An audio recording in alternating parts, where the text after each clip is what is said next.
إن الحمد لله نحمده ونستعينه ونستغفره ونعوذ بالله من شرور أنفسنا ومن سيئات أعمالنا من يهده الله فلا مضل له ومن يضلل فلا هادي له وأشهد أن لا إله إلا الله وحده لا شريك له وأشهد أن محمدا عبده ورسوله يا أيها الذين آمنوا اتقوا الله حق تقاته ولا تموتن إلا وأنتم مسلمون يا أيها الناس اتقوا ربكم الذي خلقكم من نفس واحدة وخلق منها زوجها وبث منهما رجالا كثيرا ونساء واتقوا الله الذي تساءلون به والأرحام إن الله كان عليكم رقيبا يا أيها الذين آمنوا اتقوا الله وقولوا قولا سديدا يصلح لكم أعمالكم ويغفر لكم ذنوبكم ومن يطع الله ورسوله فقد فاز فوزا عظيما أما بعد فإن أصدق الحديث كتاب الله وأحسن الهدي هدي محمد صلى الله عليه وسلم وشر الأمور محدثاتها وكل محدثة بدعة وكل بدعة ضلالة وكل ضلالة في النار. எல்லா புகழும் அல்லாஹ்வுக்கே உரியது. அவனையே புகழ்கிறோம், அவனிடமே உதவி தேடுகிறோம், அவனிடமே பாவ மன்னிப்பையும் கேட்கிறோம். நம்முடைய கெட்ட எண்ணங்களை விட்டு கெட்ட செயல்களை விட்டு அல்லாஹ்விடம் பாதுகாவல் தேடுகிறோம். அல்லாஹ் யாருக்கு நேர்வழி காட்டி விட்டானோ அவர்களை வழிகெடுப்பவர்கள் யாரும் இல்லை. அல்லாஹ் யாரை வழிகேட்டில் விட்டு விட்டானோ அவர்களுக்கு நேர்வழி காட்டுபவர்கள் யாரும் இல்லை. வணக்கத்திற்குரிய இறைவன் அல்லாஹுவை தவிர வேறு யாரும் இல்லை. அவன் தனித்தவன், அவனுக்கு இணை துணை யாரும் இல்லை என்று நான் சாட்சி சொல்கிறேன். முஹம்மது ஸல்லல்லாஹு அலைஹி வஆலிஹி வஸல்லம் அல்லாஹ்வுடைய ஒரு அடிமை, அல்லாஹ்வுடைய ஒரு தூதர் என்று நான் சாட்சி சொல்கிறேன். அன்பிற்குரியவர்களே, அல்லாஹ்வின் அடியார்களே, பெரியோர்களே, சகோதர சகோதரிகளே, உமர் இப்னு அல்-கத்தாப் ரலியல்லாஹு அன்ஹு அவர்கள் ஆட்சி செய்து கொண்டிருக்கிற காலத்தில் ஹுதைஃபா இப்னு அல்-யமான் ரலியல்லாஹு அன்ஹு அவர்களிடம் ஒரு கேள்வியை கேட்டார்கள். ஹுதைஃபா யார்? ரசூலுல்லாஹுடைய தோழர்களில் ரசூலுல்லாஹின் ரகசியங்களை பாதுகாக்கிற தோழர், சாஹிபு சிர், ரகசியத்தின் தோழர்.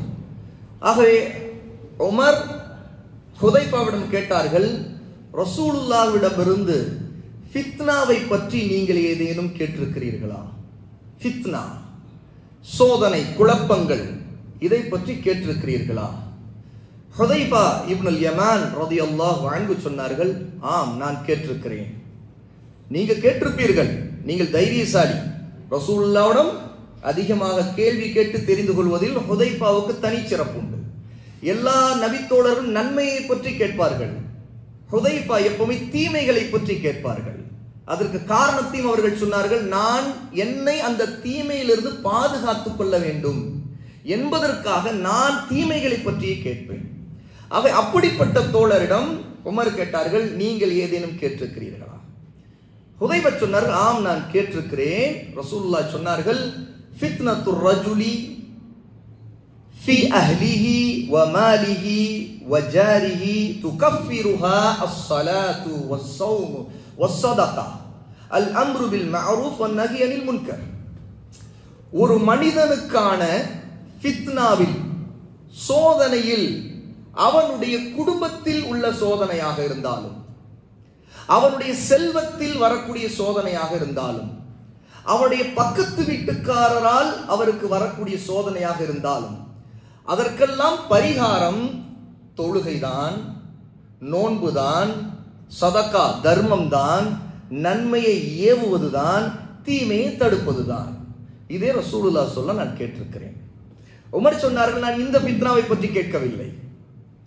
கடல் அலைகள் போல தொடர்ந்து ஒன்றுக்கு மேல் ஒன்றாக தொடர்ந்து வரக்கூடிய ஃபித்னாவை பற்றி கேட்கிறேன். ஃபித்னாவில் ரெண்டு வகை. முதலாவது ஒரு மனிதனுக்கு வரக்கூடிய ஃபித்னா, அவனுடைய வாழ்க்கையில் வரக்கூடிய சோதனைகள். அந்த சோதனைக்கு ரசூலுல்லாஹ் சொன்ன கஃபாரா, அதாவது பரிகாரம் தான் அதாவது அவருடைய குடும்பத்தில் ஒரு சோதனை வந்தால், பொண்டாட்டி அல்லது பொண்டாட்டிக்கு புருஷன் அல்லது 2 பேருக்கும் பிள்ளைகள் அல்லது ஒரு பிள்ளைகளுக்கு தாய் தந்தை, இப்படி குடும்பத்திற்குள் சோதனைகள் வந்தால், அல்லது ஒருத்தருடைய வியாபாரம், கொடுக்கல் வாங்கல், கடன் பிரச்சனைகள், இப்படி எத்தனையோ பொருளாதாரம் சம்பந்தமான சோதனைகள் வந்தால், அல்லது ஒருத்தருக்கு பக்கத்து வீட்டுக்காரரே ஒரு சோதனையாக இருந்தால், ஃபித்னாவாக இருந்தால், இப்படிப்பட்ட ஃபித்னாக்களுக்கு தீர்வு பரிகாரம் அல்லாஹ்வை தொழுவது, அவனுக்காக நோன்பு வைப்பது, தர்மங்கள் செய்வது, நன்மை ஏவுவது, தீமை தடுப்பது. இது தனி நபர்களுக்கு வரக்கூடிய ஃபித்னா. உமர் சொன்னார்கள், நான் இந்த ஃபித்னாவை பற்றி கேட்கவில்லை, கடல் அலைகள் போல தொடர்ந்து வரக்கூடிய சமூகத்திற்கு வரக்கூடிய ஃபித்னா, அதை பற்றி கேட்கிறேன். உடனே ஹுதைபா சொன்னார்கள், ஆம் ரசூலுல்லாஹ் சொன்னார்கள், ஆனால் அதை பற்றி நீங்கள் கவலையே பட தேவையில்லை, பயப்படவே தேவையில்லை. அமீருல் முஃமினீன், முஃமின்களின் தலைவரே, நீங்கள் பயப்பட தேவையில்லை. ஏனென்றால் நீங்கள் இருக்கிறீர்கள், உங்களுக்கும் அந்த ஃபித்னாவுக்கும் தடை இருக்கிறது. கடல் அலைகள் போல வரக்கூடிய அந்த ஃபித்னாவுக்கும் உங்களுக்கும் தடை இருக்கிறது, நடுவில் தடை இருக்கிறது. ஆகவே நீங்கள் பயப்படவே தேவையில்லை என்று சொன்னார்கள். உமர் ரலியல்லாஹு அன்ஹு அடுத்த கேள்வி கேட்டார்கள், அப்படியா? அப்படி என்றால் கதவு இருக்கிறது, தடை என்பது ஒரு கதவு, ஒரு பாப் இருக்கிறது, அந்த பாப், அந்த கதவு மூடி இருக்கிறது. உமர் கேட்டார்கள், கதவு மூடி இருக்கிறதா? அப்படி என்றால் திறக்கப்படுமா அல்லது உடைக்கப்படுமா? இந்த கேள்விக்கு அர்த்தம் இருக்கிறது. திறக்கப்படும் என்றால் அது திரும்ப மூடவும் படலாம், திரும்பவும் திறக்கப்படலாம், இப்படி நடந்து கொண்டே இருக்கும் என்ற அர்த்தம் மறுமை நாள் வரைக்கும். உடைக்கப்படும் என்றால் கதவு உடைக்கப்பட்டு விட்டால் மறுமை நாள் வரைக்கும் அந்த கடல் அலைகள் போல வந்து கொண்டே இருக்கிற ஃபித்னா மறுமை நாள் வரைக்கும் முடியவே முடியாது. இதுதான் அங்கு கருத்து. உமர் கேட்டார்கள், அந்த கதவு உடைக்கப்படுமா திறக்கப்படுமா? மூடப்பட்டிருக்கிற கதவு திறக்கப்படுமா உடைக்கப்படுமா? இந்த கேள்வி ரசூலுல்லாஹ்விடம் நான் கேட்டேன், உடைக்கப்படும் என்று சொன்னார்கள். ஹுதைபா சொன்னார்கள், அது உடைக்கப்பட்டு விடும் என்று சொன்னார்கள். உடைக்கப்பட்டு விடும் என்றால் உமர் சொன்னார்கள், மறுமை நாள் வரைக்கும் அந்த ஃபித்னா முடிவுக்கே வராது, அது தொடர்ந்து கொண்டே இருக்கும். இந்த செய்தியை சொல்லக்கூடிய ஹுதைபா ரலியல்லாஹு அன்ஹு அந்த கதவு என்பது என்ன என்பதை தன்னுடைய தோழர்களுக்கு, தாபிஈன்களுக்கு பின்னாடி சொன்னார்கள். அந்த கதவுதான் உமர். இதை உமரும் அறிவார்.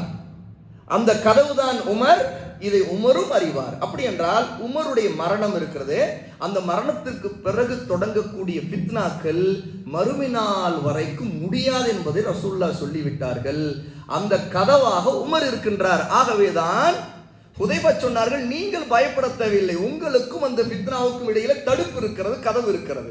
எனது கதவே உமர் தான்.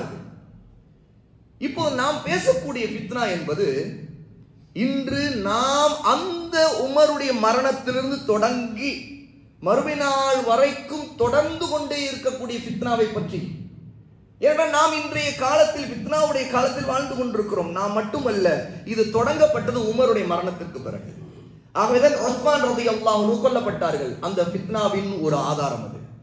அலி ரலியல்லாஹு அன்ஹு நம்முடைய கலீஃபாக்களில் 3வது கலீஃபா, 4வது கலீஃபா கொல்லப்படுகிறார்கள். அந்த ஃபித்னாவின் விளைவு ஷியாக்களுடைய பிரச்சனை, ஹவாரிஜ்களுடைய பிரச்சனை, ஆட்சியை சார்ந்த எவ்வளவு குழப்பங்கள், தொடர்ந்து வழிகட்ட கொள்கையெல்லாம் மார்க்கத்தின் பெயரால் சொல்லி சொல்லி மக்களை தனித்தனி குழுவாக, இயக்கங்களாக, அமைப்புகளாக, கோஷ்டிகளாக பிரித்த பிரிவினை குழுக்கள், இப்படி எத்தனையோ தொடங்கி கொண்டே போய் அது தொடர்ந்து கொண்டே இருக்கின்ற ஒரு காலத்தில் தான் நாமும் வாழ்ந்து கொண்டிருக்கிறோம்.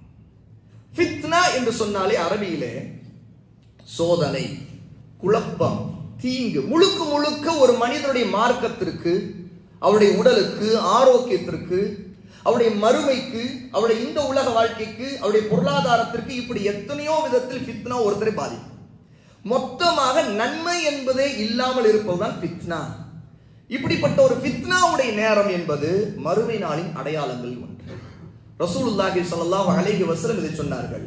மறுமை நாள் ஏற்படவே ஏற்படாது. எதுவரை என்றால் கல்வி அறிவு, மார்க்கத்தின் அறிவு கைப்பற்றப்படும் வரை, அமல்கள் எல்லாம் குறைந்து போகப்படும் வரை, ஜுஹால் அறியாமை மக்கள், மூடர்கள், அதுவும் அறியாமையான கொள்கைகள், இதெல்லாம் இந்த உலகத்தில் பரவும் வரை இன்னும் கஞ்சத்தனம் மக்களின் உள்ளங்களில் முழுக்க முழுக்க இடம் பிடிக்கும் வரை ரசூல் ஸல்லல்லாஹு அலைஹி வஸல்லம் சொல்லிவிட்டு சொன்ன இன்னும் அல் ஹர்ஜ் அது வரும் வரை என்று சொன்னார்கள். உடனே சஹாபா அல் ஹர்ஜ் என்று சொன்னால் என்ன யா ரசூலுல்லாஹ்? ஏனென்றால் இந்த வார்த்தை அல் ஹர்ஜ் என்பது சஹாபாக்களுக்கு புது வார்த்தையாக இருந்தது. இந்த வார்த்தை ஹபஷா மக்கள், அபிசீனியா மக்கள் கொலைக்கு பயன்படுத்துகிற வார்த்தை. ரசூலுல்லாஹ் இதை சொல்லும் போது ஃபித்னா அதிகரித்து விடும், அது வெளிப்பட்டு விடும் என்று சொல்லிவிட்டு ஹர்ஜும் வெளிப்படும் என்று சொன்னார்கள். ஹர்ஜ் என்றால் என்ன?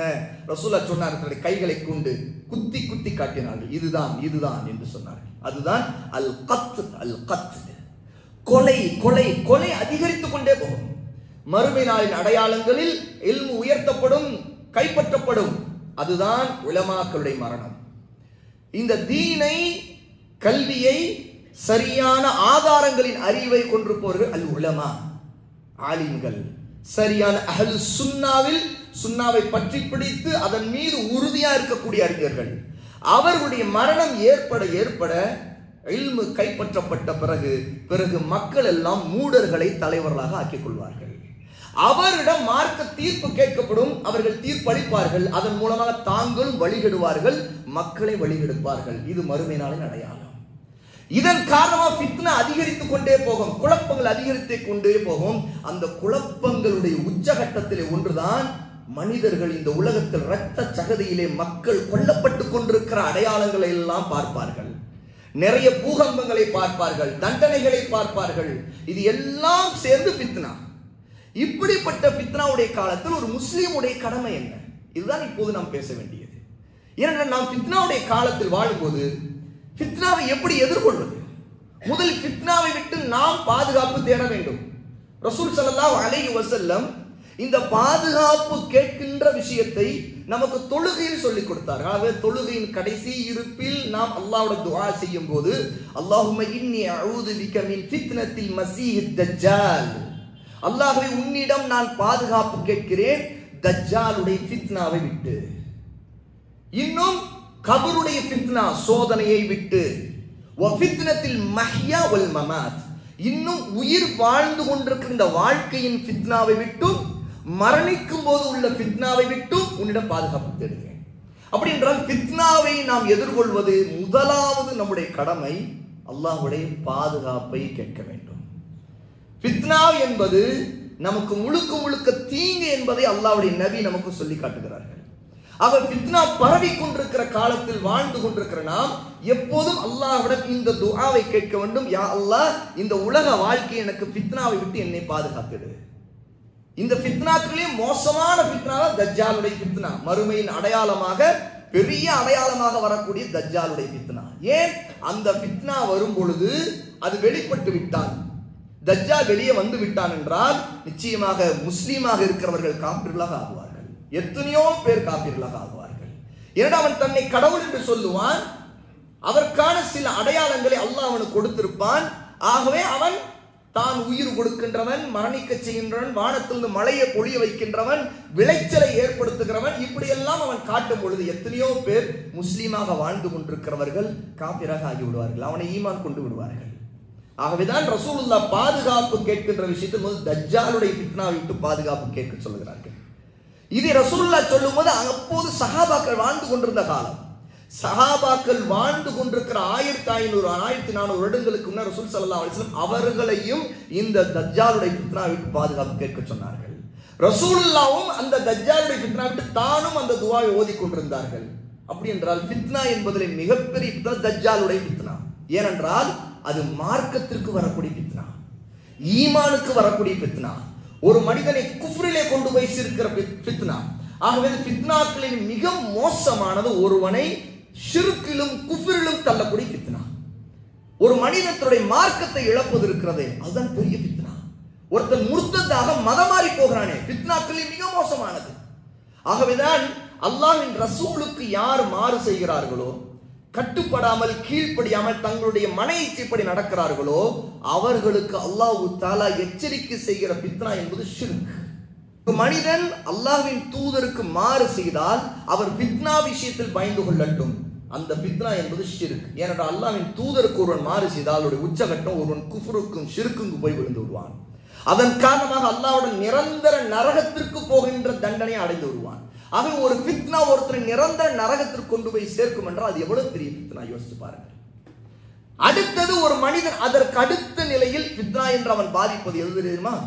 மார்க்கம் என்று நம்பிக்கொண்டே மார்க்கத்திற்கு எதிரான கொள்கைகளை, நம்பிக்கைகளை, வழிமுறைகளை அவன் பின்பற்றுவது. அதைத்தான் பித்அத் என்று சொல்றோம். ஃபித்னாக்களிலே மோசமானது ஷிர்க்குக்கும் குஃப்ருக்கும் அடுத்து மார்க்கத்திலிருந்து ஒருத்தனை வெளியேற்றாமல் மார்க்கத்திற்குள்ளே வைத்துக் கொண்டு அவன் மார்க்கம் அல்லாததை, தீன் சொல்லாததை, அல்லாஹ்வோ நபியோ சொல்லாததை மார்க்கமாக நம்பிக்கொண்டு அதை அவன் பற்றி பிடித்துக் கொண்டு அதற்கு நன்மை கிடைக்கும் என்று நம்பிக்கொண்டு ஏமாறுவது. இது எவ்வளவு பெரிய ஃபித்னா. ஏனென்றால் ஒரு மனிதனை ஷைத்தான் எவ்வளவு நாசமாக்கி விடுகிறான் என்றால் அவனுடைய வாழ்நாளில் அவன் செய்த எவ்வளவோ நற்காரியங்கள் அது அல்லாஹ்வின் தூதருக்கு மாறாக இருக்கும் பொழுது, நபியின் கட்டளைக்கு எதிராக இருக்கும் பொழுது அவன் நினைக்கிறான் இதற்கெல்லாம் அல்லாஹ்வோட கூலி இருக்கும், நன்மை இருக்கும் என்று நம்பிக்கொண்டே செய்வான். ஆனால் அல்லாஹ்விடம் அவனுக்கு தண்டனை கிடைக்கும். ஏன்? அவன் நபியின் சுன்னாவுக்கு எதிராக பிதத்தான காரியங்களை நம்பிக்கொண்டு மார்க்க கல்வியை சரியான முறையில் ஆதாரத்தின் அடிப்படையில் எடுத்து நடக்காமல் அவனுடைய மன இச்சைப்படி அல்லது தன்னுடைய ஷேக் சொன்னார், தன்னுடைய இமாம் சொன்னார், அவர் சொன்னார், தலைவர் சொன்னார், இவர் சொன்னார் என்று யார் யாரோ சொன்னதையெல்லாம் மார்க்கமாக நம்பிக்கொண்டு அல்லது அவன் அதையிலே அவனுடைய மன இச்சைக்கு தன்னுடைய மண்டைக்கு எது சரிப்படுகிறதோ, தன்னுடைய மூளைக்கு எது சரிப்படுகிறதோ அதை மார்க்கமாக எடுத்துக்கொள்வது. அல்லது ஒரு மனிதன் மார்க்கம் அல்லாததையெல்லாம் மற்ற மதத்தவர்கள் மார்க்கமாக அவர்கள் பின்பற்றக்கூடியதையெல்லாம் இது என்ன தப்பு, இதுல ஒரு தவறு இல்லையே, அதெல்லாம் சரிதான் என்று சொல்லிக்கொண்டு முஸ்லிம் அல்லாதவர்கள் காபீர்களுடைய கலாச்சாரங்களை, கொள்கைகளை, அவர்கள் உருவாக்கி வைத்திருக்கிற பாவமான விஷயங்களை எல்லாம் அவன் தனக்குத்தானே சில சமாதானங்களை சொல்லிக்கொண்டு அதை பின்பற்றுவது. இது மிகப்பெரிய ஃபித்னா. ஏனென்றால் அவன் முஷ்ரிக்குகளுக்கும் காபீர்களுக்கும் ஒப்பாக ஆகிறான். அப்ப இந்த ஃபித்னாக்கள் ஒரு மனிதனின் முதலில் அவனுடைய மார்க்கத்தை நாசமாக்கும். அதற்கடுத்து ஒரு மனிதனை பாவத்திலே கொண்டு போய் தள்ளிவிடும். பாவத்திலே ரசூல் ஸல்லல்லாஹு அலைஹி வஸல்லம் ஆகவேதான் சொன்னார்கள், நான் விட்டு செல்வதிலேயே மிகப்பெரிய தீங்காக, ஃபித்னாவாக நான் பார்ப்பது என் சமூகத்திற்கு பெண்களைத்தான் என்று சொன்னார்கள். ரசூல் ஸல்லல்லாஹு அலைஹி வஸல்லம் பெண்களை ஃபித்னா என்று சொன்னார்கள். என்ன காரணம் என்றால் பெண்கள் காரணமாக ஆண்கள் வழிகெடுவது, பாவங்களிலே விடுவது, ஜினாவிலே விடுவது, தகாத இச்சைகளிலே ஹலாலான முறை அல்லாத ஹராமான வழிகளிலே ஒரு ஆணுக்கும் பெண்ணுக்கும் உறவு ஏற்படுது. இந்த பாவத்தை ரசூல் ஸல்லல்லாஹு அலைஹி வஸல்லம் ஃபித்னா என்று சொன்னார்கள். இன்னும் இதை சொல்லும் பொழுது ரசூல் ஸல்லல்லாஹு அலைஹி வஸல்லம் சொன்னார்கள், பனு இஸ்ராயில் மூசா அலைஹிஸ்ஸலாத்து வஸ்ஸலாமுடைய சமுதாயத்தில் ஏற்பட்ட ஃபித்னாக்களில் முதல் ஃபித்னா பெண்களால் ஏற்பட்டது, பெண்களை கொண்டு ஏற்பட்டது. பெண்களுடைய விஷயத்தில் ஆண்கள் வழிகட்டு போனதுதான் பனு இஸ்ராயில் ஏற்பட்ட முதல் ஃபித்னா என்று ரசூலுல்லாஹ் சொன்னார்கள். ஆக ஒரு மனிதனுடைய வாழ்க்கையில் ஃபித்னா என்பது பல வகை. ஒருத்தனை மார்க்கத்தை விட்டு வெளியேற்றக்கூடிய ஷிர்காவோ குஃப்ராவோ இருக்கலாம், அல்லது மார்க்கமாக நம்பிக்கொண்டு அதில் அவனுக்கு நன்மை கிடைக்கும் என்று நம்பிக்கொண்டு பிதத்தான வழிகளில் அவன் போய் விழுந்து கிடப்பதாக இருக்கலாம், அல்லது விதத்திலிருந்து கூட அவன் எச்சரிக்கையாக இருந்து விட்டால் கூட வேறு பாவங்களில் அவன் விழுவான். உதாரணத்திற்கு பெண் ஆசை, பெண் மோகத்தின் காரணமான ஹராமான வழியிலே அவன் அந்த பாவங்களில் விழுவது, அதன் காரணமாக ஒரு பெண்ணுக்கு ஆணும் ஆணுக்கு பெண்ணும் ஃபித்னாவாக ஆகிவிடுவார்கள். ஏன்? அல்லாஹ்வுடைய மார்க்கம் ஆணுக்கும் பெண்ணுக்கும் ரெண்டு பேருக்கும் சமமாக கட்டளை இடுகிறது. அல்லாஹ் கட்டளை இடுகிறான், பார்வையை தாழ்த்துங்கள். ஏன்? வெட்கத்தலங்களை அது பாதுகாக்கும். ஏன்? திருமணம் செய்து கொள்ளுங்கள். ரசூல் ஸல்லல்லாஹு அலைஹி வஸல்லம் சொன்னார்கள், சக்தி உள்ள வாலிபர்களே நீங்கள் திருமணம் செய்து கொள்ளுங்கள், அது உங்களுடைய பார்வையை தாழ்த்தும், வெட்கத்தலங்களை பாதுகாக்கும். ஏனென்றால் ஒரு மனிதனுடைய வாழ்க்கையில் அவனை நாசமாக்கக்கூடிய மிகப்பெரிய பாவங்களில் ஒன்று ஜினா. இந்த ஜினாங்கிற ஃபித்னாலிருந்து ஒருத்தன் தப்பிக்க வேண்டும் என்றால் அவன் முதலில் சக்தியற்றவனாக இருந்தால் பார்வையை தாழ்த்தி நோன்பு வையுங்கள் ரசூலுல்லாஹ் சொன்னார்கள். சக்தி உள்ளவனாக இருந்தால் அவன் பார்வையை தாழ்த்துவது, நோன்பு வைப்பது இருக்கட்டும், இந்த பக்கம் திருமணம் செய்து கொள்ள வேண்டும். ஏனென்றால் திருமணம் என்பது நோன்புக்கு முதலில் ரசூல் ஸல்லல்லாஹு அலைஹி வஸல்லம் இதை வலியுறுத்துகிறார்கள். ஆக இந்த ஃபித்னாக்கள் நம்முடைய வாழ்க்கையிலே பாதிக்காமல் இருக்க வேண்டும் என்றால் முதலில் நாம் சுன்னாவுக்கு கட்டுப்பட வேண்டும். ரசூலுல்லாஹுடைய சுன்னா, நபியின் கட்டளை என்ன, அதற்கு கட்டுப்பட வேண்டும். எப்போது இந்த கட்டுப்படாத வாழ்க்கை, நாம சில காரணங்களை, நியாயங்களை, சாக்கு போக்குகள் எல்லாம் சொல்லிக்கொண்டு பல பாவங்களிலே விழுந்து விடுவதற்கு நாம் நம்முடைய காரணத்தை சொல்லிக் கொண்டிருக்கிறோமோ அப்போதெல்லாம் அந்த தண்டனையிலிருந்து தப்பிக்க முடியாது. ஃபித்னாவினால் ஏற்படக்கூடிய அழிவிலிருந்து தப்பிக்க முடியாது. ஆக இந்த விஷயங்களை ரசூல் ஸல்லல்லாஹு அலைஹி வஸல்லம் சொன்னதிலிருந்து நாம் ஃபித்னாவுடைய பாதிப்பையும் அதிலிருந்து நம்மை பாதுகாத்துக் கொள்வதற்கு அல்லாஹ்விடம் உதவியையும் பாதுகாப்பையும் கேட்பதோடு மார்க்கம் சில ஒழுக்கங்களை சொல்லி இருக்கிறது. அது நம்மிடமிருந்து மற்றவர்களுக்கு ஃபித்னா பரவாமல் இருக்கிறதுக்கும், மக்களுக்கு ஃபித்னாவை ஏற்படுத்தி அதற்கான பல குழப்பங்களை சமூகத்தில் உருவாக்காமல் இருப்பதற்கும் நாம் அதற்கு சரியான வழிமுறையை கடைபிடிக்க வேண்டும்.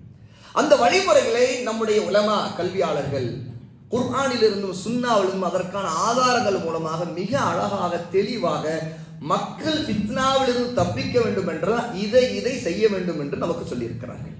அல்லாஹ் தஆலா அந்த ஃபித்னாக்களிலிருந்து தப்பிக்குவதற்கான ஒழுக்கங்களை பின்பற்றக்கூடிய மக்களாக நம் அனைவரையும் ஆக்குவானாக.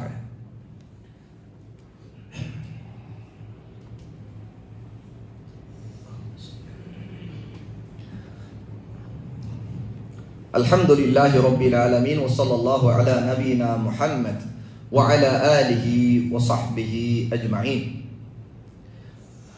ஃபித்னாக்கள் பரவாமல் நாமும் அது பரவும் போது ஃபித்னாவாதிகளில் ஒருவராக பாவியாக ஆகிவிடாமல் இருப்பதற்கு சில மிக முக்கியமான கடமைகள் இருக்கிறது. அதிலே முதலாவது கடமை ஒருவர் அவசரப்படாமல் இருத்தல், நிதானமாக இருத்தல், ஃபித்னாவின் விஷயத்தில் எச்சரிக்கையாக பொறுமையாக விலகி இருத்தல். அல்லாஹ் சுப்ஹானஹு வ தஆலா இந்த பொறுமையை அவன் நமக்கு கொடுத்திருக்கிற மிகப்பெரிய கண்ணியமாக ஆக்கியிருக்கிறான். யார் அந்த பொறுமையை கடைபிடிக்கிறாரோ அல்லாஹ் அவரை கண்ணியப்படுத்தி விடுவான். யார் அவசரப்படுகிறாரோ அல்லாஹ் அவரை இழிவுபடுத்தி விடுவான்.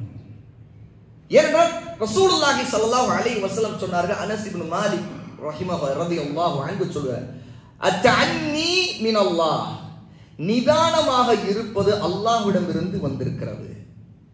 வல் அஜலது மினஷ் ஷைத்தான், அவசரப்படுவது ஷைத்தானிடமிருந்து இருக்கிறது. எப்போதெல்லாம் ஒரு மனிதன் அவசரப்படுகிறானோ நிதானம் இழக்கிறானோ அப்போதெல்லாம் அவனை ஷைத்தான் அவனை கட்டுப்பாட்டுக்கு கொண்டு போய் விடுவான். ஆகவேதான் கோபப்படுகிறவர்கள் அவர்கள் அந்த நேரத்தில் ஷைத்தானுடைய ஆதிக்கத்திற்கு போய் விடுகிறார்கள். ரசூல் ஸல்லல்லாஹு அலைஹி வஸல்லம் அதனால தான் கோபம் வந்தால் அஊது பில்லாஹி மினஷ் ஷைத்தானிர் ரஜீம் என்று சொல்ல சொன்னார்கள். பாதுகாப்பு கேட்க சொன்னார்கள். விரட்டப்பட்ட ஷைத்தானுடைய தீங்கை விட்டு நான் பாதுகாப்பு தேடுகிறேன். ஏன்? அந்த நேரத்தில் கோபப்படுகிறவர் நிதானத்தை இழந்து விடுவார், அவசரப்பட்டு விடுவார், அவசரத்தில் வார்த்தைகளை விட்டு விடுவார், அவசரத்தில் சில காரியங்களை கோபத்தில் செய்து விட. ஆத்திரக்காரனுக்கு புத்தி மட்டு, ஏன்னா அந்த இடத்துல புத்தி இழந்து விடுவார். ஏன்னா அந்த புத்தியை கட்டுப்படுத்தி வைக்கிறவன், அந்த இடத்தில் தன்னுடைய கட்டுப்பாட்டில் எடுக்கிறவன் ஷைத்தான். அவன் முதல் ஃபித்னா என்று வந்தாலே நிதானமாக நம்ம ஒதுங்க வேண்டும், நிதானமாக வாயை மூடிவிட வேண்டும், பொறுமையாக இருக்க வேண்டும். என்றால் ஃபித்னா அதை எதிர்கொள்வதற்கான ஆற்றலும் சக்தியும் கல்வி அறிவும் எல்லோருக்கும் இருக்காது. எப்போது ஒரு மனிதன் ஃபித்னாவை எதிர்கொண்டு அந்த நேரத்தில் நன்மை ஏவவும் தீமையை தடுக்கவும் அவனுக்கு கல்வி இருக்கிறதோ அந்த கல்வி அவனை வழிநடத்தும். ஏன்? அல்லாஹ் அந்த கல்வியின் மூலமாக, நபியின் வழிமுறையின் மூலமாக, சுன்னாவின் மூலமாக மிக நிதானமாக ஆழமான கல்வியோடு எந்த இடத்தில் என்ன பேச வேண்டும் பேச வேண்டாம், இப்படி பேசினால் என்ன ஏற்படும், விளைவுகள் எப்படி இருக்கும் என்பதையெல்லாம் இல்ம் உள்ளவர் தான் யோசிக்க முடியும்.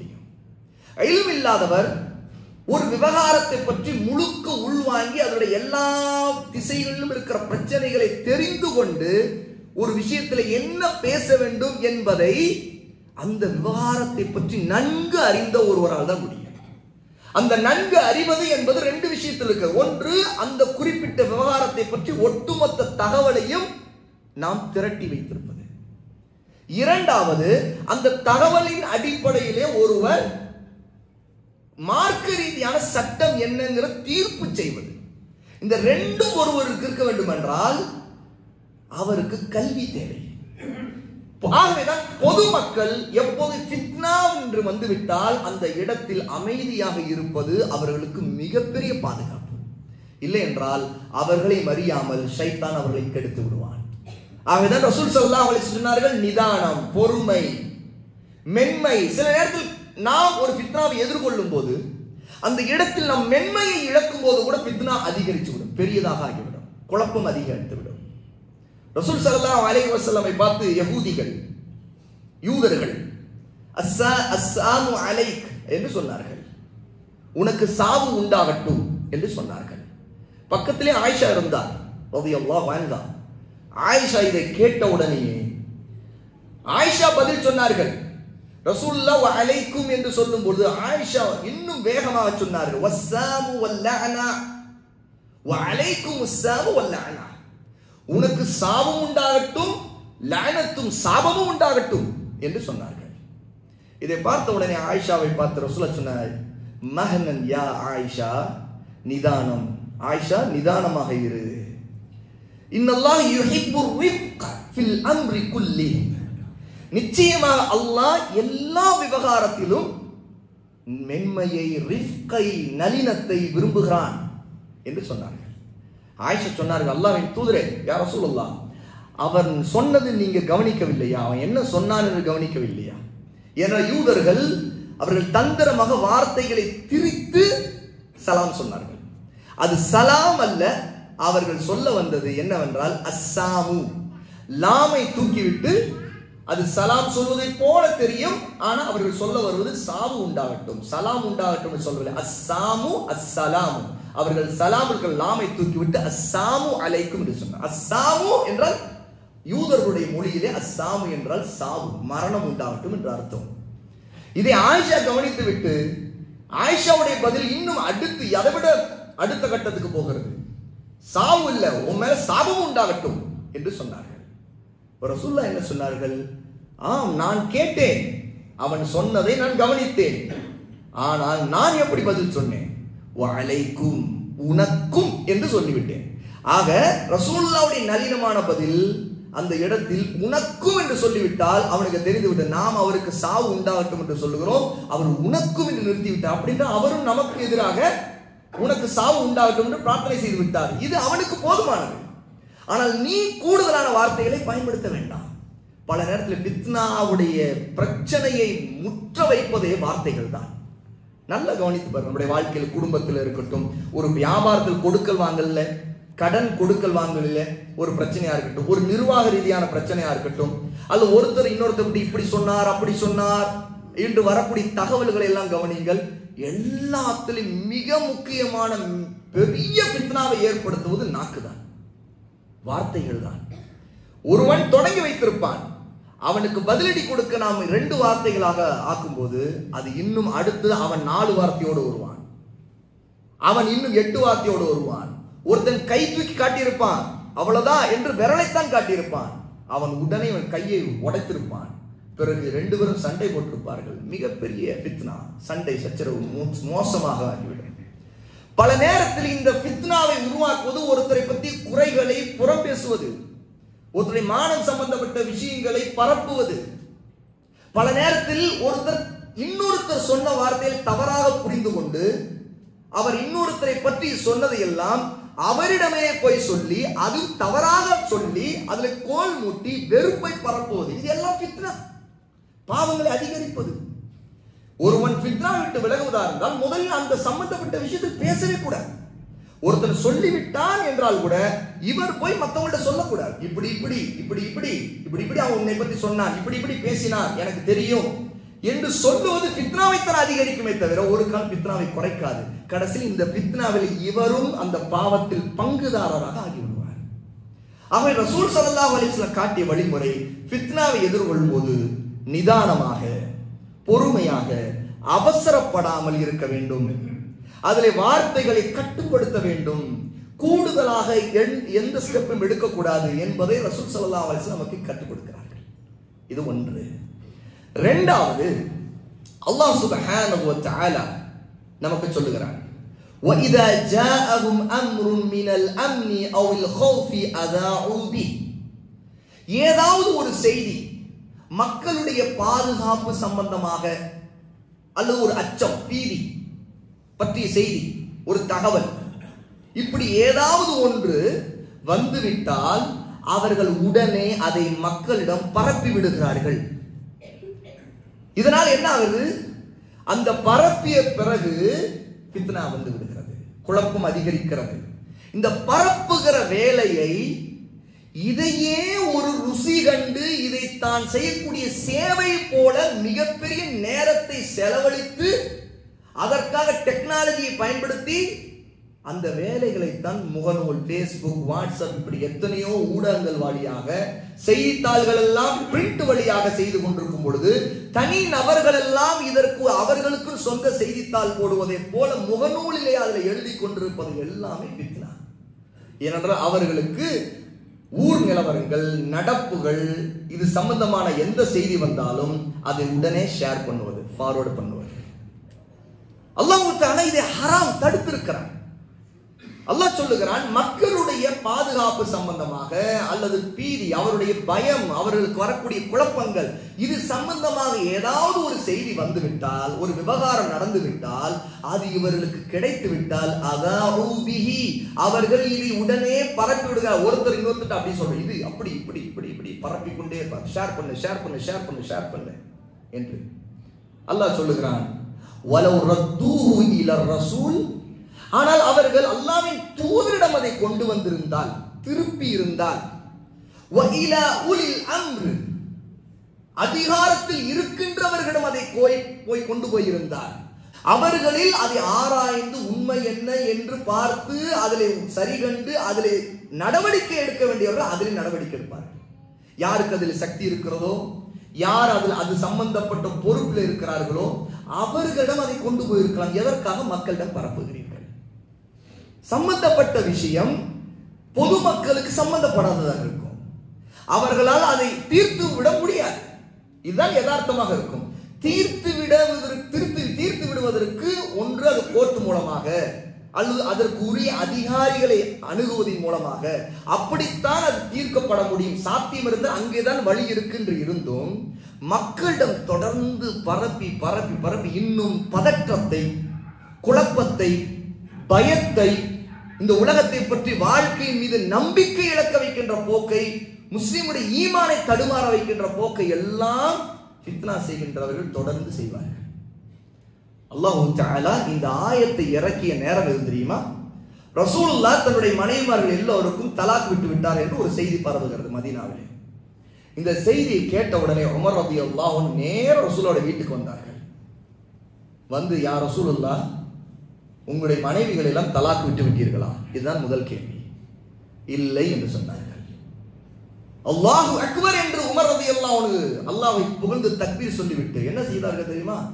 உடனே ரசூலுல்லாஹ்வுடைய வீட்டுக்கு வெளியே போய் மஸ்ஜிதுடைய வாசலில் நின்று கொண்டு, ரசூலுல்லாஹ் தன்னுடைய மனைவிகள் யாரையும் தலாக் விடவில்லை, எல்லாரும் தெரிந்து கொள்ளுங்கள் என்று சொன்னார்கள். ஏனென்றால் அதற்கு முன்னாடி பரவி இருந்த ஃபித்னா என்ன?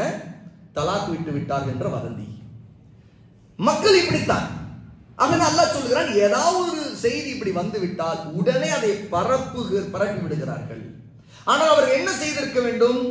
அவர்கள் அல்லாஹ்வின் தூதரிடம் திரும்ப வேண்டும். இன்னைக்கு நாம் அல்லாஹ்வின் தூதரை எப்படி திருப்புவது? சுன்னாவின் பக்கம் திருப்புவது. நமக்கு அல்லாஹ்வின் தூதருடைய கட்டளை என்ன? நாம் இதை செய்யலாமா? இந்த விஷயத்தில் இப்படி நடக்கலாமா? இன்னைக்கு நிறைய ஆட்சியாளர்கள் பிரச்சனைகள், உலக அரசியல் அல்லது இந்தியா அரசியல், இப்படி எத்தனையோ பிரச்சனைகளை பார்க்கிறோம். நம்முடைய சமூகம் கொல்லப்படுவதை பார்க்கிறோம். இப்படி எத்தனையோ விஷயங்கள் இருக்கும்போது சக்தியற்ற சாதாரண சாமானியனுடைய கடமை என்ன? அவன் அல்லாஹ்விடம் துஆ செய்ய வேண்டும், உதவி தேட வேண்டும். அவன் தன்னுடைய வாழ்க்கையில் சுன்னாவை கடைபிடிக்க வேண்டும், மக்களை சுன்னாவின் பக்கம் அழைக்க வேண்டும். இதில் ஆட்சியாளர்களாக இருந்தாலும் ஆட்சியாளர்கள் எப்படி நடந்து கொள்ள வேண்டும் என்று மார்க்கம் நமக்கு வழிகாட்டுது. அந்த வழிகாட்டல் என்ன, சுன்னா என்ன, அதை பற்றி பிடிக்க வேண்டும். இதுதான் ஃபித்னாவுக்கு தடையை கொடுக்கும். ஆனா இதை தாண்டி இன்னைக்கு மக்கள் செய்யக்கூடிய பிரச்சனைகள் எல்லாம் மேலும் மேலும் மேலும் பிரச்சனைகளை அதிகரித்து மக்கள் நிம்மதி இல்லாமல் போகின்ற நிலை. ஆக இது மார்க்கத்தில் தடுக்கப்பட்ட ஒன்று. அல்லாஹ் தஆலா இதற்கு பிறகு சொல்றான், வலௌலா ஃபத்லுல்லாஹி அலைக்கும் வரஹ்மத்துஹு, அல்லாஹ்வுடைய அருளும் கருணையும் உங்கள் மீது இல்லாமல் போயிருந்தால் லத்தபஅத்துமுஷ் ஷைத்தான இல்லா கலீலா, நீங்கள் சிலர் தவிர அத்தனை பேர் ஷைத்தானை பின்பற்றி இருப்பீர்கள் என்று சொல்லுகிறார். இந்த ஆயத்து இறங்கியது எப்படி? யாரெல்லாம் ரசூலுல்லாஹ் அவங்களுடைய மனைவியை தலாக் விட்டார்கள் என்று ஒரு தவறான தகவலை பரப்பினார்களோ இந்த ஆயத்தின் மூலம் அல்லாஹ் என்ன புரிய வைக்கிறார்? அவர்கள் ஷைத்தானை பின்பற்றி விட்டார்கள். அப்ப தவறான தகவலை பரப்புவது இது ஷைத்தானை பின்பற்றுவது இந்த ஆயத்திலிருந்து தெரிகிறது. ஆனால் நிறைய பேர் அல்ல. ஆக சிலர் இந்த காரியத்தை செய்து விட்டார்கள். உமர் ரலியல்லாஹு அன்ஹுடைய விஷயத்தில் இந்த ஆயத்தை அல்லாஹ் சூரா நிசா 4வது சூராவுடைய 83வது ஆயத். ஆக இதிலிருந்து நமக்கு தெரிய வருகிறது, நமக்கு வரக்கூடிய தகவல்கள் எல்லாத்தையும் பரப்புவது, அதன் மூலமாக திரும்ப திரும்ப திரும்ப மக்களை ஒரு பதற்றத்தில் ஒரு கவலையில் வைத்துக் கொண்டே இருப்பது இது அஹ்லு சுன்னாவுடைய வழிமுறைக்கு முரணானது, நபி தோழருடைய வழிமுறைக்கு முரணானது. இன்னும் சொல்ல போனா இந்த மாதிரி ஃபித்னாவுடைய செய்திகள் பரவும் போது ஒருவரால் முடிந்தால், அவருக்கு சக்தி இருந்தால் அது ஃபித்னா என்பதையும் இப்படி செய்திகளை பரப்புவது ஒரு தவறான தகவல் என்பதையும் அவரால் முடிந்தால் உண்மையை சொல்ல வேண்டும். அதைத்தான் உமர் செய்தார்கள். உமர் ரலியல்லாஹு அன்ஹு கேட்ட உடனே அவர்களும் சொல்லவில்லை, அவர்கள் நேரா ரசூலுல்லாஹ்விடம் வந்தார்கள். ஆக உண்மை என்னென்று தெரிந்தார்கள். பிறகு மக்களிடம் கத்தி சொல்கிறார்கள். மஸ்ஜிதுடைய வாசலில் நின்று கொண்டு சொன்னார்கள். சஹீஹ் முஸ்லிமில் வரக்கூடிய ஹதீஸ். ஆக இன்று பல ஃபித்னாக்களுக்கு காரணம் நாம் பல செய்திகளையும் பரப்புவது. அது அரசாங்கம் சம்பந்தமா இருக்கலாம், தனி நபர்கள் சம்பந்தமா இருக்கலாம், பக்கத்து வீட்டுக்காரர் சம்பந்தமா இருக்கு. எத்தனை பேர் தங்களுடைய பக்கத்து வீட்டுக்காரர்களை பற்றி, தங்களுடைய மற்ற நண்பர்களை பற்றி, சகோதரர்களை பற்றி பேஸ்புக்லயோ அல்லது ரகசியமாவோ ஃபேக் ஐடி வச்சு தொடர்ந்து ஃபித்னா பரப்புவதிலேயே அவர்களுடைய காலங்கள் போகிறது. அவை அல்லாஹ்வுக்கு அஞ்ச வேண்டும். அவர் ஃபித்னாவிலிருந்து நம்மை பாதுகாக்க வேண்டும். முதலில் நாம் சுன்னாவை பற்றி பிடித்து ஹராமான போக்குகளை விட்டு அஹ்லாக்கை கடைபிடித்து நிதானத்தை கடைபிடித்து அல்லாஹ்விடம் பொறுமையாக உதவி தேடு. அல்லாஹ்விடம் உடைய உதவியின் அடிப்படையில் சுன்னாவின் வாழ்க்கையை பற்றி பிடிப்பது, அதுதான் நம்முடைய மரணத்திற்கு பிறகு நம்மோடு வரக்கூடிய நன்மையான அமல்கள். ஃபித்னா நரகத்திற்கு கொண்டு போய்விடும். ஆனால் நன்மையான காரியங்கள் சுன்னா என்பது நம்மை சொர்க்கத்திற்கு இழுத்துச் செல்லக்கூடியதாக இருக்கு. ஆகவே அல்லாஹ் சுப்ஹானஹு வ தஆலா ஃபித்னாவில் இருந்து நம்மை பாதுகாத்துக் கொள்வர்களாக, ஃபித்னாவாதிகளை விட்டும் விலகி இருப்பவர்களாக, ஃபித்னாவை செய்யக்கூடியவர்களை விட்டு மக்களை விளக்கக்கூடியவர்களாக, அதை குறித்து எச்சரிக்கை செய்து இதை விட்டு விலகி இருங்கள் என்று மக்களுக்கு சொல்லக்கூடியவர்களாக, நம்மை விலகி இருப்பவர்களாக அல்லாஹ் நம் அனைவரையும் ஆக்குவானாக. அல்லாஹ் நம்முடைய பாவங்களை மன்னிப்பானாக. நம்முடைய பேச்சில் நம்முடைய செயல்பாடுகளில் ஏற்பட்டக்கூடிய பிழைகள், அவசரங்கள், கோபங்கள், இந்த எத்தனை குழப்பங்களை விட்டும் ஃபித்னாக்களை விட்டும் அல்லாஹ் நம்மை பாதுகாப்பானாக. வ ஆகிரு தஅவானா அனில் ஹம்துலில்லாஹி ரப்பில் ஆலமீன்.